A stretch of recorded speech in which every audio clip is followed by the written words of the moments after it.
Hey, this is Rita Quinn, and when I want to know what's happening with the activist world, I go to freekeen.com.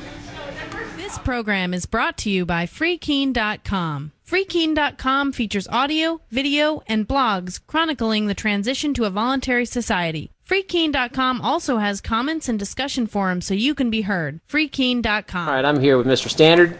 I just watched your speech about preparation, which we'll be posting, but what I wanted to ask you about was, when do you make the hard decision to leave town? Like, when do you decide, okay, it's too dangerous to stay and it's time to leave, or, okay, I can weather this and stay in my house? How do you make that?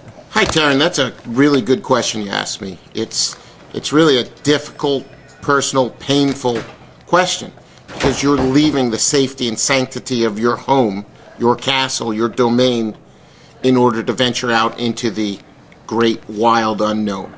So if there are insurrections, if there are riots, if there are illegal law enforcement activities, such as we witnessed in Katrina, there are a lot of risks to you and your family. So that's why I always maintain that unless you are in the direct impact zone, that it's best to move. But if that forest fire is booming down the street, if the mudslide's coming, you're going to have to make a decision. Okay, at this level, we'll stay. At this level, we'll stay. At this level, we'll stay. If it crosses this threshold, then we go to our evacuation plan. And that's the plan that I recommend everybody make ahead of time. And in case of something like that Katrina catastrophe, people usually had a couple of days before in the cities they were locked in or clamped down. If you remember some of the illegal activities where the law enforcement people went door to door and were taking away people's guns and that sort of thing. Yeah, they were forcing them to go to the dome. Exactly. So I've made the decision for myself and my family. We all stand by it, and all other free Americans should make the decision to never go to a FEMA camp. So if you are prepared, if you have your food, your water, your portable shelter, and your transportation, as well as your network of friends and family in the community, in the neighborhood, you will know.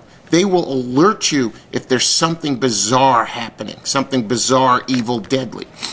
When those things happen, your network has to help inform you. And then, and only then, so you can obviously see the flames licking at your door or the river cresting its bank, then you're going to have to evacuate. And hopefully you've had the things pre-packed in your car that I've discussed. You've had the things pre-packed in your go bags. You know where your materiel is. You have that bank account in another town, the bank box, and you have your protection with you. So you take your vehicles, you take your bikes, your horses, whatever it is, and you've pre-planned the routes that you're going to take as well. So if you think about it ahead of time, you know where you're going to go. So if you live in Manhattan, you're going to have some real problems, because everybody's going to be trying to get to Long Island or Pennsylvania or upstate or away from that city, and all those bridges and tunnels are going to be blocked. So then you better pretty much figure out how to stay there for the duration or get out ahead of time. So there you're going to have to leave early. But if you live here in New Hampshire, where there are wonderful small towns and communities, you have relationships with local law enforcement, so hopefully they're not going to be involved in egregious actions, unconstitutional actions. And I have faith in many of those people, that they're good people, and they'll be working together with you. So that's where, by one, being able to take care of yourself, two, having a plan on when you're going to actually go and where you're going to go and how you're going to go, and being prepared so you can do it carefully, casually, not casually, but methodically, and not in a panic. So you know, oh, the fire's 1 block away from my home. If it comes within 300 feet of my house, even though I have a clear field of fire, we're going to have to evacuate. So your things are packed, and you know the route that you're going to take. So hopefully you don't live someplace where there's only one way in or one way out, because then you're trapped. So part of the planning of where you're going to reside, you have to think about escape routes. You have to think ahead. That's what this whole freedom is. When we think and act and take responsibilities as sovereigns of ourselves, and being responsible for ourselves and our families, our communities, our churches, then we don't have to count on the government. We don't have to wait for FEMA, for that government cheese. I mean, could you imagine being helpless and pathetic just because you only had one day's worth of food in your house?